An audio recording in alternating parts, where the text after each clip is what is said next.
All right, shalom, shalom. All right, before I get started, I want to give all praise and honor and glory unto Yahweh, Bahashem, Yahushai, Bahashem, Rakah, Kodash. Double honors to our apostles and elders, great millstone, and shalom, Wakasah, Lahabak Yar, which means peace and mercy to the elect throughout the four corners wherever you may be. All right, I'm the brother Amar from the branch of GMS Cleveland. Come back at you with another video, Lord, when this be edifying to whomever may be watching. And I just want to get this quick video in. I'm gonna let this clip play from the elders out there in Dallas. I'm gonna get some precepts, and I can't make the video that long because the storage on my phone, I don't have much storage. So if it cuts off around 5-7 minutes or whatever, like I said, I'll go as far as I can. But if the video cuts off, you know why. You know what I'm saying? I have been deleting stuff off my phone, but it just seems like it's not enough. So I got to figure out something. Just wanted to let brothers know. It's just kind of been having it's been throwing me off. You know what I'm saying? But anyway, I'm gonna let this clip play and then get these scriptures. Go ahead. Right. It says that he shall speak great words against the Most High, and he shall wear out the saints of the Most High. Boy, and any brothers wore out? God damn.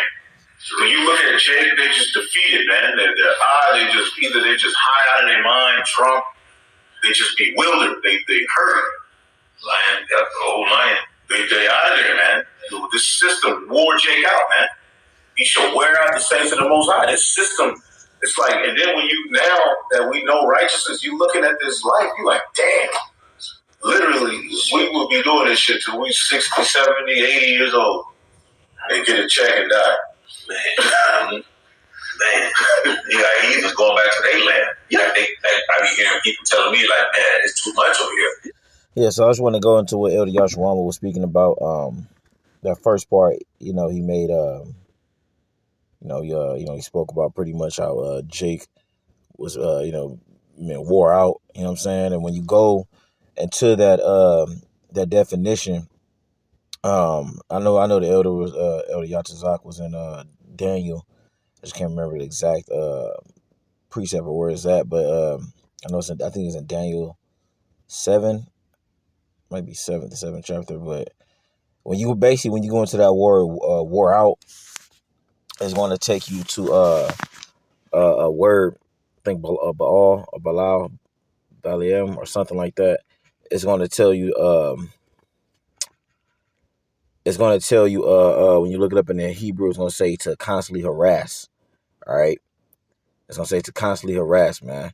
And that's the thing, man. This devil has harassed Jake to the point where you do see, like the elder Yashwan was going into, you do see Jake bewildered. He uses the word bewildered, but you just see Jake just pretty much out of there, man. Like they don't have no more fight.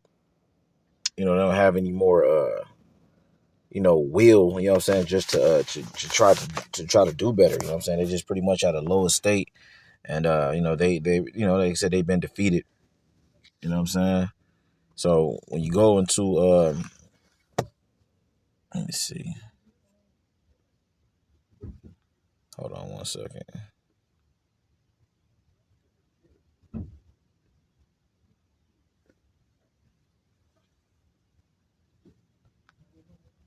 One second, my phone acting up.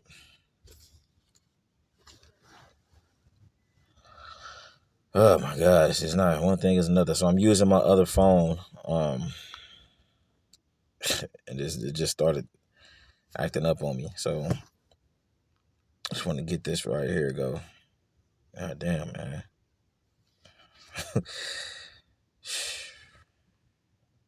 This is Isaiah chapter 51 and 20. All right. It says, thy sons have fainted. They lie at the head of all the streets as a wild bull in a net. They are full of the fear of the Lord, the rebuke of thy power, man. And a portion of the fear of the Lord is being, exemplified or expelled, if you will, or done by Esau Edom. You know what I'm saying? The Lord is using Esau to pretty much put hell on Jake, including the men of the Lord, man. He was afflicting the hell out of us, man, like the Egyptians of old. You know what I mean? When you go into the book of Exodus, the first chapter, you already talk about how, he afflicted them. It made them serve with hard rigor. You know what I mean? Like this man is pretty much, you know, he's suffocating humanity. Not just Jake, but the rest of his own kind, the rest of the world, the life is in general, the greenery, the earth itself, man. Everything is dying with this individual in charge. All right, they even had it to where you know, it was an old TV show. It's called Captain Planet. You know, I think the Captain Planet was like the good guy. You know, when these teenagers, you know, they combine their rings together, and you know, and the superhero comes out by the name of Captain Planet, and he's used to clean up the world. Literally, you know what I'm saying? It'd be like some, you know, trash and all that other stuff. So it was a good cartoon growing up. But anyway, it was a villain. I think the nigga's name was Mr. Waste or Captain Waste, and he did the complete opposite. The nigga would just, you know, he would use his powers to, you know, harm the earth, you know what I mean, and pollute the earth itself. All right. So that's Esau. He's Captain Waste, I believe the nigga name is on Captain Planet. You know what I mean? And like I said, it's to the point where Jake has given up hope. You know what I mean? The majority of Jake, you talk to Jake, man, they're in a servitude mindset where they don't even want to do nothing about the current conditions of the world. They ain't even trying to, you know, fight back, or, you know what I mean, or at least show some type of, you know, feeling towards how the earth is being ran. You know what I'm saying? I mean, goddamn. You know what I'm saying? But anyway, you know, just like I said, like Jake is like a wild bull. You know what I mean? Just full of fury. You know what I'm saying? And you see, it says, "Thy sons have fainted. They lie at the head of all the streets. They in the corners of the streets selling drugs and just hanging out, getting drunk and high, and you know what I mean, and being a terror, a menace to society, harassing people, robbing their own kind.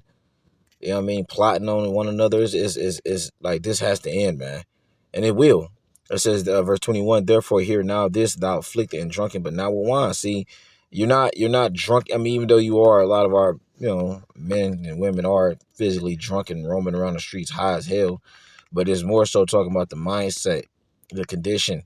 All right, Esau Edom has got you in a drunken stupor with his philosophies, his ways of living. All right.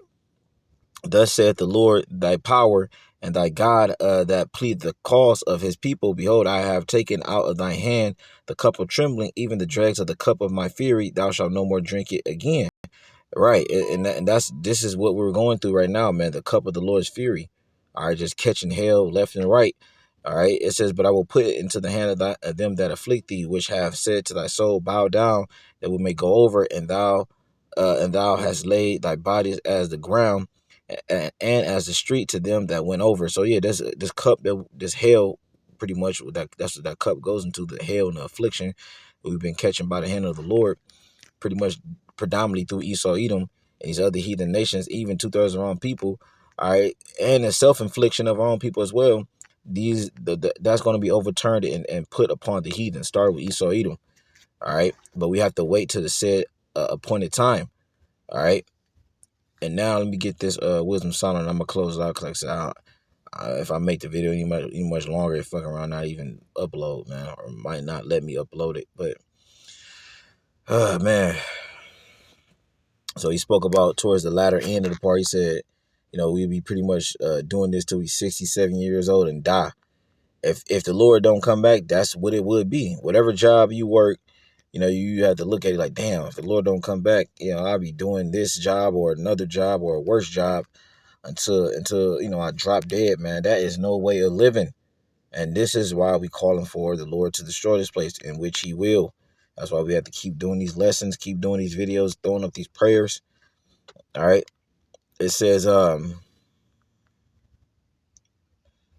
see. I started up above, man. Wisdom of Solomon 5 and 8. It says, what have pride profited us, or what good have riches with our vaunting brought us? Vaunting is pretty much, it goes into being boastful, prideful, all right, and, you know, bragging, you know what I mean, about one's life or oneself or one's possessions. It says, verse 9, all all those things are passed away like a shadow and as a post that hasted by. It says, and as a ship that passeth over the waves of the water, which when it is gone by, the trace thereof cannot be found, neither the pathway of the keel and the waves, or as when a bird have flown through the air, there is no token of her way to be found, that the light air beateth.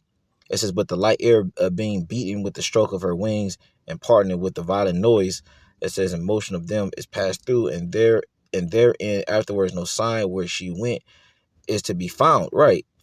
All right. It says, or like as when an arrow is shot at a mark, it parted in the air, which immediately cometh together again, so that a man cannot know where it went through. And this is the point that's about to bring up right here. So verse 13, so it gave you those comparisons to how our life is, right? In verse 13 is about to bring home the point.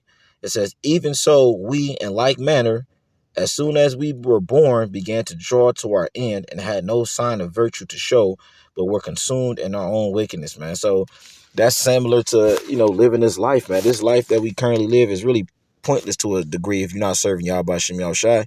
Like King Solomon, when you read the Ecclesiasticus and the wisdom of Solomon, he came to the conclusion that all is vanity, man. If you're not serving the Lord, man, your life is pointless. I'll say that. Yeah. Hold on. Yeah, it's lucky about that. So, yeah, man, I just want to get to the point because I got to get out of here. So, that's the point, man. You know what I mean? This life that we live is pointless, man. And once you're born, you draw nigh to your own death. When you see an old elderly person, they were once strong and mighty, or a bodybuilder. You know what I mean? Now they all shriveled up and, wrinkled up. But they were mighty at some point, man. They say that in Psalms it says, man in his best estate is vain or vanity. You know what I'm saying? So, look, man, we got to get out of here, man. We got to keep doing what we're doing, man. So, Lord willing, us edifying with that, and say shalom.